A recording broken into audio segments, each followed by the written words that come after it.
Bismillahirrahmanirrahim. Alhamdulillahirabbil wassalatu wassalamu ala asyrafil anbiya'i wal mursalin wa ala alihi wa sahbihi ajma'in. Assalamualaikum warahmatullahi wabarakatuh. Jadi hari ini kumpulan kami akan bentangkan tentang tajuk kaedah kuliah 5 dan juga 14. Baik, bismillahirrahmanirrahim. Assalamualaikum warahmatullahi taala wabarakatuh. Jadi saya Awis Mustaqim bin Ahmad Hamdan dari Diploma Pengajian Islam SEM 5. Nombor matrik di 182-10657. Baik, seterusnya kita akan sambung kepada tindakan pemerintah terhadap rakyat harus terikut dengan kemaslahatan. Okey, sebelum saya pergi lebih jauh, suka untuk saya tegaskan maksud ataupun saya terangkan maksud maslahat. Okey, jadi maslahat ialah sesuatu yang berfaedah, yakni berguna, usaha dan sebagainya yang mendatangkan faedah. Okey, contohnya macam penjara, kita boleh tengok pada hari ini, macam lampu isyarat di jalan raya. Itu antara contoh maslahat yang boleh mendatangkan faedah kepada orang ramai bagi mengelakkan kecederaan dan kecelakaan. Okey, jadi berbalik pada tindakan pemerintah tadi, maksudnya ialah tindakan atau tasarruf imam atau ketua negara terhadap rakyat itu seharusnya dihubungkan atau dikaitkan dengan kemaslahatan. Baik, tindakan yang dilaksanakan hendaklah selaras dengan kepentingan masyarakat dan rakyat seluruhnya, bukan untuk kepentingan golongan tertentu sahaja, dan bukan untuk membawa kepada kemusnahan kepada rakyat sama ada dari sudut kebendaan atau keagamaan. Jadi maknanya di sini seseorang pemerintah itu yang disebut dengan tasarruf imam ataupun ketua negara perlu menyelesaikan ataupun memperolehi solusi dengan mendatangkan kemaslahatan, faedah kepada semua orang, dengan tidak mengikut semua orang dan tidak kepada hanya setengah golongan itu saja. Maknanya kemaslahatan tu untuk semua terima apa yang dengan keputusan yang tasarruf imam tu lakukan. Okey, baik, terima kasih. Assalamualaikum warahmatullahi wabarakatuh. Nama saya Raja Nur Syahila binti Raja Muhammad Hassan, 183-11166. Okey, sumber asal kaedah iaitu Imam Al-Sayuti ada menyatakan di dalam kitab Al-Ashibah wal Al-Nazair, di mana kaedah tersebut di atas berasal daripada kata-kata dan fatwa Imam Al-Syafi'i, sebagaimana katanya, maksudnya kedudukan imam terhadap rakyat adalah seperti kedudukan wali terhadap anak yatim.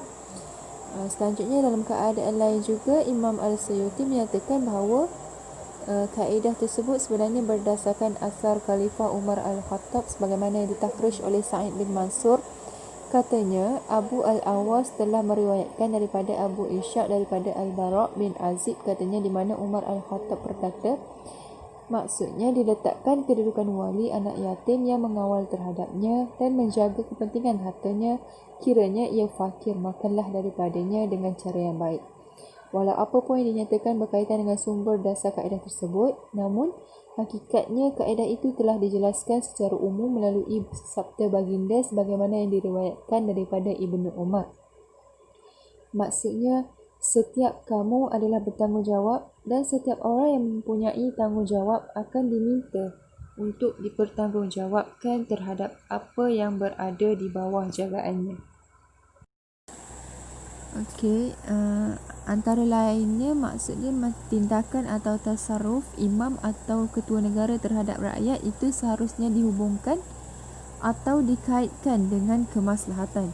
Hal tersebut kerana ketua negara dikira sebagai pemegang amanah rakyat. Selaras dengan lafaz kaedah yang bermaksud setiap orang menguruskan terhadap orang lain, ia hendaklah menguruskannya berdasarkan kemaslahatan. Ini adalah segala tindakan yang dilaksanakan tu hendaklah selaras dengan kepentingan masyarakat dan rakyat seluruhnya, bukan untuk kepentingan golongan tertentu sahaja dan bukan untuk membawa kepada kemusnahan kepada rakyat, sama ada dari sudut kebendaan maupun keagamaan.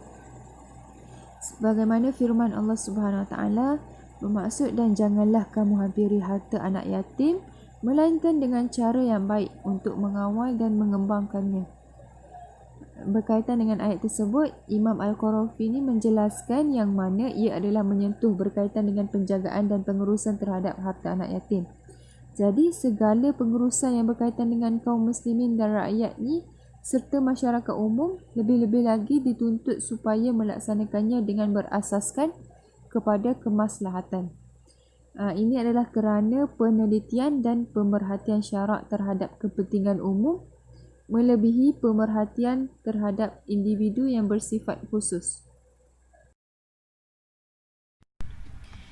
Assalamualaikum warahmatullahi wabarakatuh. Nama saya Nurul Emilia binti Sapian. Nombor matrik saya di 183-11018. Dekat sini saya ingin menerangkan tentang kaedah pecahan. Kaedah pecahan 5 iaitu kaedah kuliah terbentuk dengan kaedah juz'iyah yang mempunyai kaitan serta menjadi kaedah pecahan. Antaranya ialah kaedah pecahan itu dapat juga dikaitkan dengan lafaz kaedah yang membawa maksud pemilikan seseorang manusia tidak harus dipindahkan atau dicanggah daripadanya tanpa sedar atau hujah.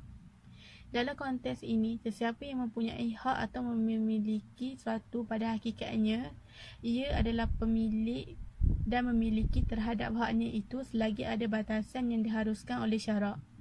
Tindakan tersebut adalah sah sebaliknya seseorang yang tidak memiliki sesuatu benda atau hak, ia tidak memiliki kekuasaan terhadap hak tersebut, terhadap benda tersebutlah.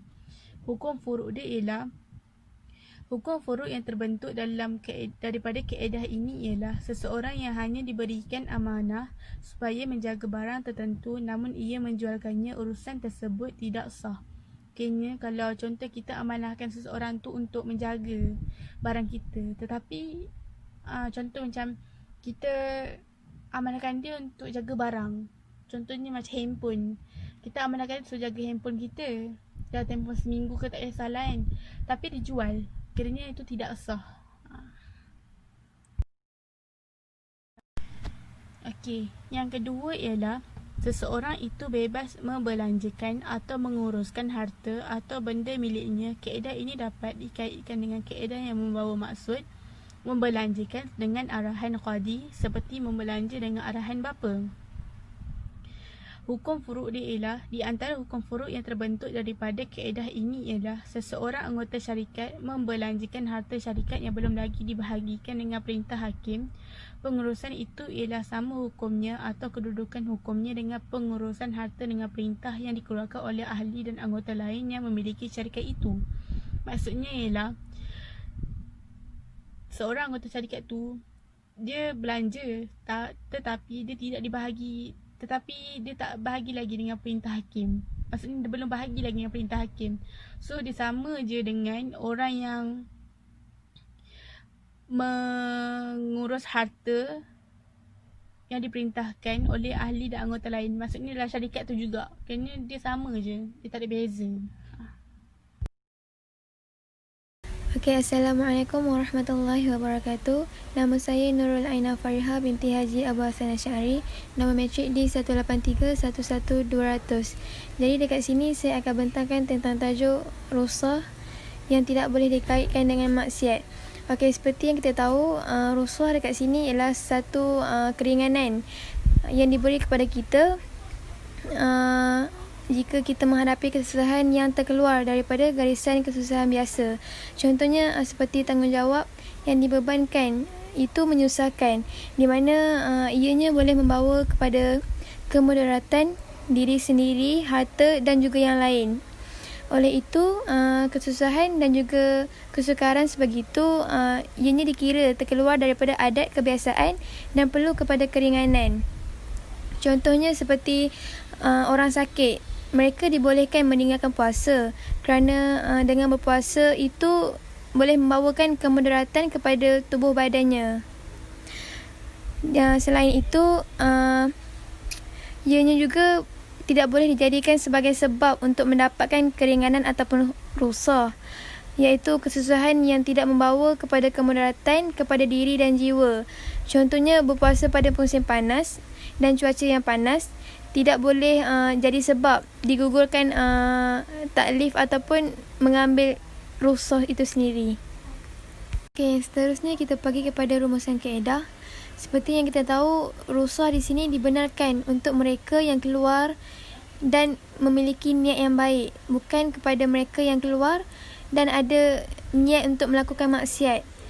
Jadi seseorang individu muslim itu mengamalkan rukhsah dalam keadaan sebegini, dia wajib tahu apakah yang dibolehkan, apakah yang dimaafkan, dan sekadar mana kebolehan dan kemaafan itu diberikan. Dalam erti kata lainnya, sengaja ataupun tidak sengaja, ianya merupakan tali pengukur di sisi Allah dalam menerima perbuatan seseorang itu dalam keadaan darurat ataupun kesusahan yang dihadapinya. Seperti mana sabda Nabi Muhammad SAW, setiap perbuatan itu adalah berdasarkan niat dan juga setiap orang mendapat apa yang diniatkan.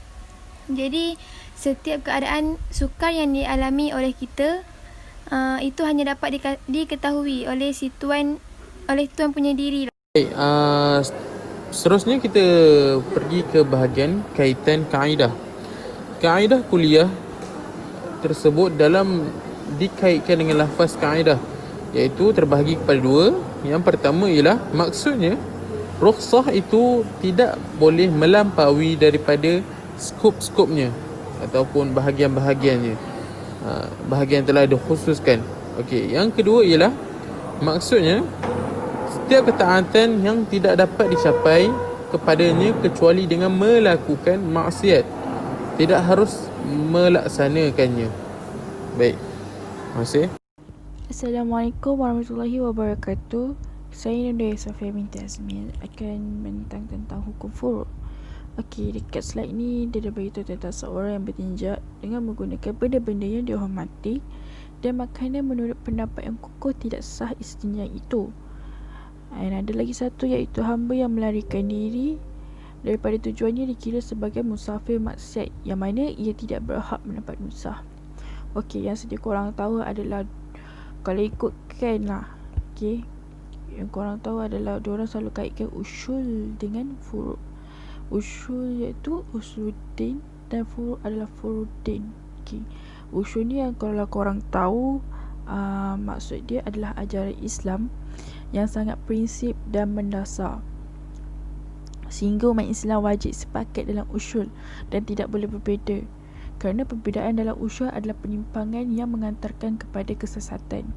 Okey, bagi furuddin yang saya tengah terangkan kat korang ni, iaitu maksud dia adalah iaitu ajaran Islam yang sangat penting namun tidak berprinsip, dan lagi satu, dia tidak mendasar. Okey, kalau macam usul dia mendasar dan prinsip, tapi furuddin dia tak prinsip dan tak mendasar, sehingga umat Islam boleh membezakan dalam furu', kerana perbezaan dalam furu' bukan penyimpangan dan tidak mengantarkan kepada kesesatan.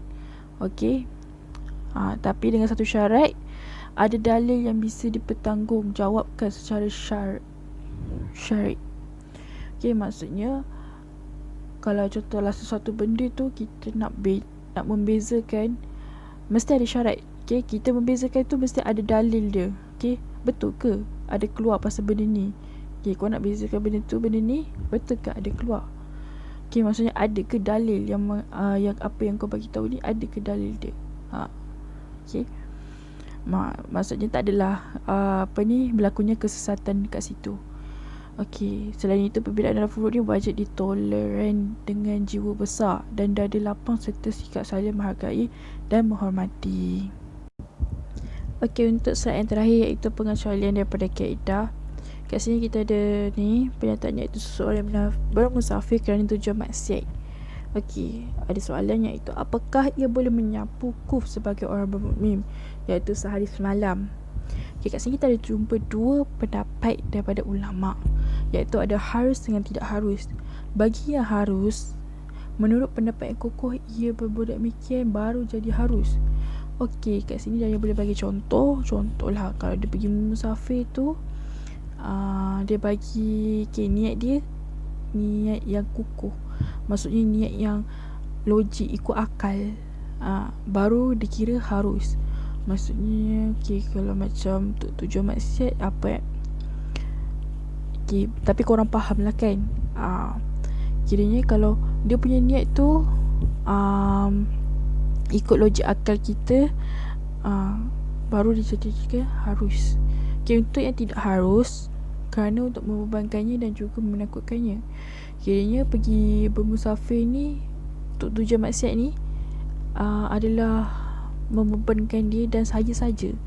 Maksudnya dia buat benda ni saja-saja, bermusafir jauh-jauh nak buat maksiat secara dengan perasaan dia yang takut ataupun memberatkan diri dia. Maksudnya macam menyusahkan diri sendiri. Untuk membebankan tu kiranya ayat senang, menyusahkan diri sendiri. Yang lagi satu, sekiranya murtad gila, ia diwajibkan berganti atau mengkodok semua sembahyang ketika ia gila dan sembahyang hari-hari lain yang tidak gila. Sekiranya murtad gila ni, kiranya sepanjang musafir tu wajib ganti solat, wajib ataupun kodok lah. Tempoh musafir tu kodok, ataupun ganti. Kalau tak gila pun sembahyang hari-hari. Sekiranya wajib lah, senang cerita.